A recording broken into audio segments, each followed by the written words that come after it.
Hello, my name is Mr. Crosby and I'm going to be delivering the Apprenticeships Talk today for you and hopefully supporting you in considering this as a viable option. So firstly, I've just got some quick questions on the board to get you thinking about apprenticeships in the national context. So I'll just give you a moment to have a little look at those questions.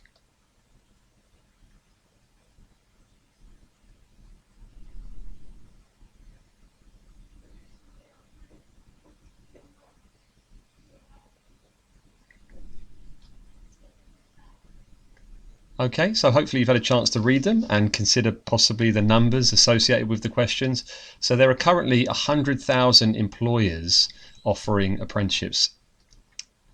They are offering them in about 160,000 different locations around the country. So there's always going to be an apprenticeship within close proximity to where you live. There are over 250 different industries that are currently offering apprenticeships, and finally, within those industries, there are over 1,200 job roles. So huge variety, and they are pretty much everywhere and available for you. So today's talk is going to cover 4 different strands. I want you to hopefully have a bit more of an understanding about what apprenticeships are. Secondly, to find out ways of investigating apprenticeship opportunities. Thirdly, to prepare yourself for the application process and hopefully start applying. And finally, to understand how you can support yourself in preparation, not just you as a student, what you can do for yourself, but also how parents and carers can help as well. So if we were doing this live and in person, I would be asking you to look at each statement in turn and work out whether they're true or false. So if you get a moment, I would recommend pausing the video here and just reading through each statement and determining whether you think they're true or false in relation to apprenticeships. Actually, all of these statements are true, and hopefully it gives you a bit more of an understanding certainly about what apprenticeships are. But if you take something like comment E, which says around 90% stay in employment, that figure is far higher in relation to graduates who are really struggling at the moment to find employment post-university. Now, one of the big things to mention here about apprenticeships is that they give much more weight to transferable skills. So whereas a university application and personal statement will be driven by the subject or the course you're applying for, apprenticeships are very much looking for a wider skill set which are applicable to the workplace. That doesn't deter from the grades being important, but what it means is you must supplement your application with those important transferable skills which are shown on this slide. Now, there are various different pathways for apprenticeships. The lowest one is a level 2 apprenticeship, an intermediate one.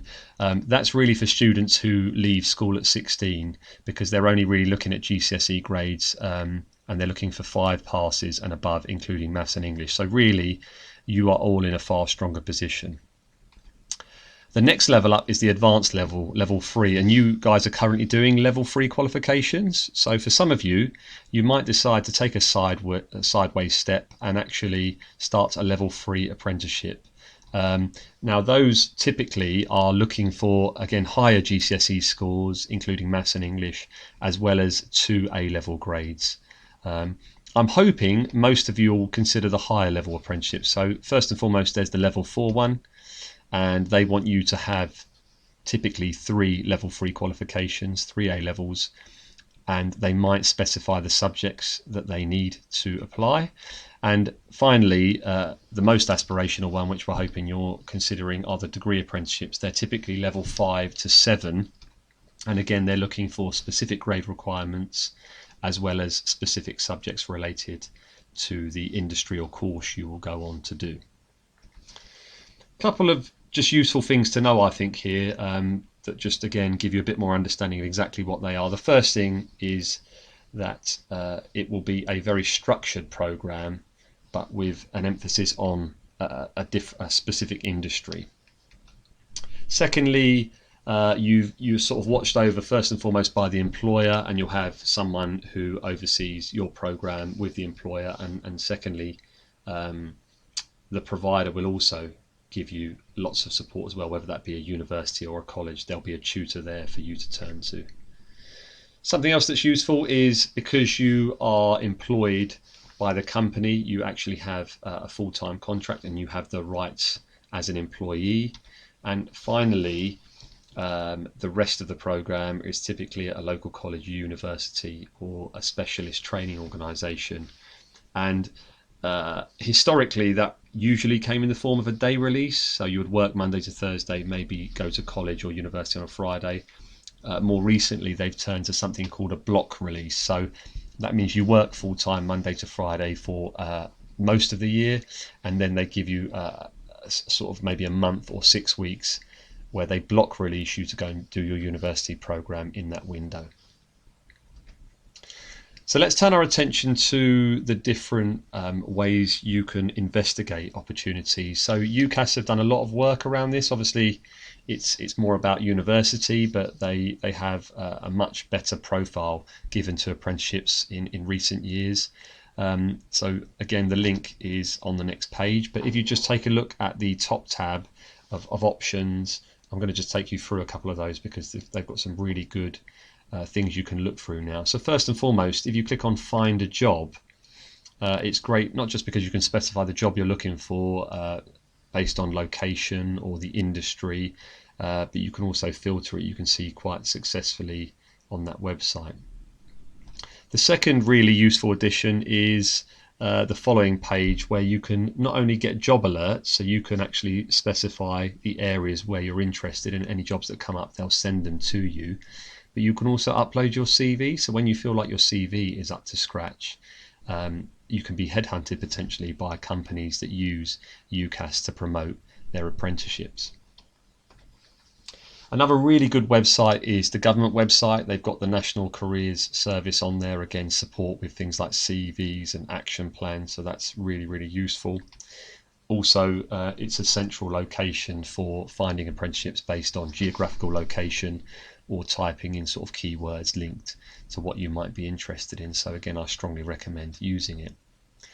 Our favoured resource though is Unifrog, and if you start with either the student homepage, or parents carers can also get their own login. They won't see the student profile, but they will get access to the same sort of thing you see in front of you here.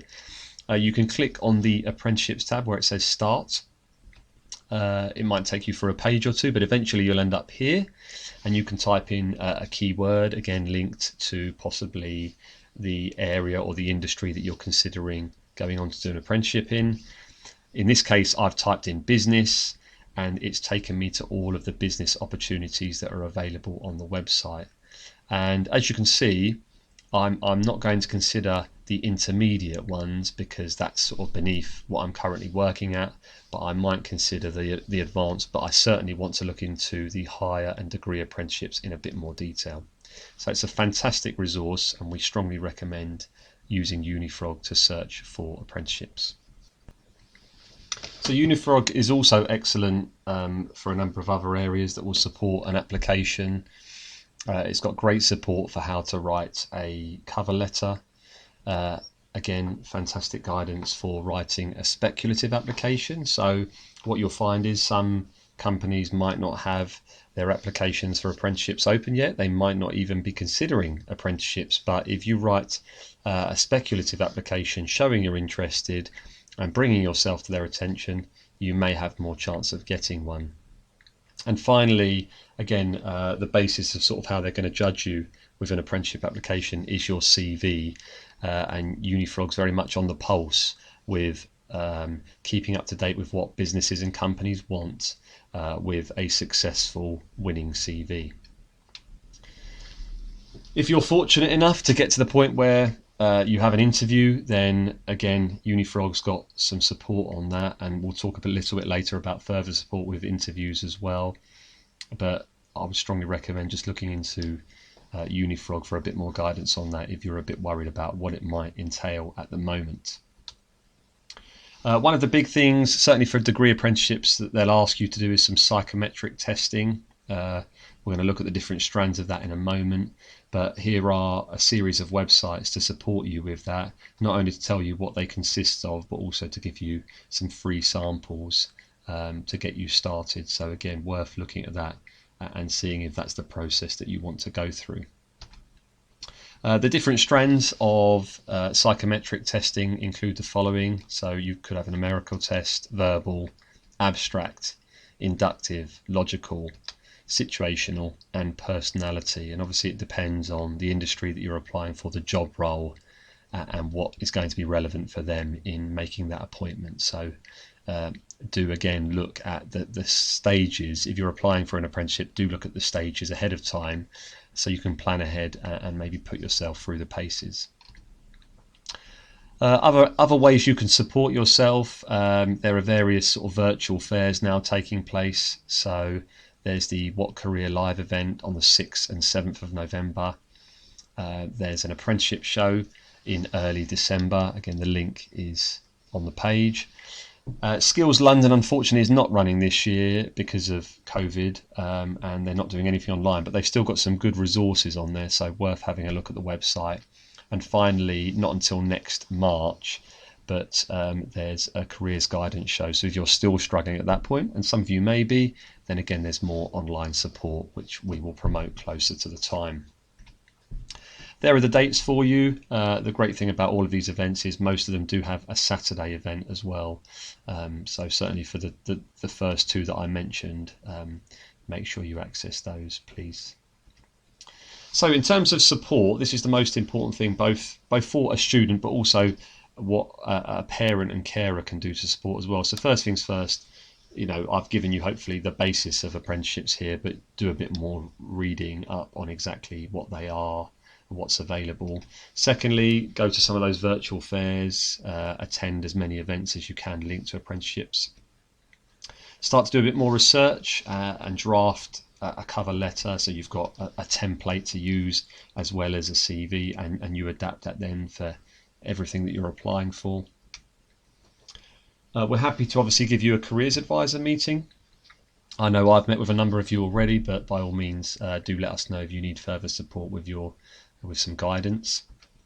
If you want to practice interviews, well, why not ask people around you, your family, a friend of the family, or even if you're working currently in a company such as Waitrose, ask one of your managers possibly to do some work with you on getting you tested at a higher level and putting you through your paces. I would highly recommend applying. The earlier the better, at least you then know what the process consists of. So it may not be for a suitable post, it may not even be for one that starts next summer, but at least you sort of know what the motions are going forward. Do some further reading around the opportunities and the companies that you're considering. Contact the companies, be proactive, ask to go and visit. If it's really one that you're strongly considering, then you'd want to go and visit and ask a few more questions, or at least have some sort of email communication with them to find out a bit more about whether it's the right choice for you. I mentioned already psychometric testing. Again, there's another website for you, but just doing some practice and familiarizing yourself with what they entail. Practice scenarios-based activities. Quite often for apprenticeships now, they'll put you in a group-based activity and give you a scenario within the workplace and ask you to solve it. So maybe looking at how that might marry up to the industry you're considering. Build up your transferable skills, your interpersonal skills, your communication, your leadership. Have you got examples of those that you can mention in interview? And finally, look at the pros and cons for you, because the world is your oyster in many ways, but it's really important for you make the most informed decision.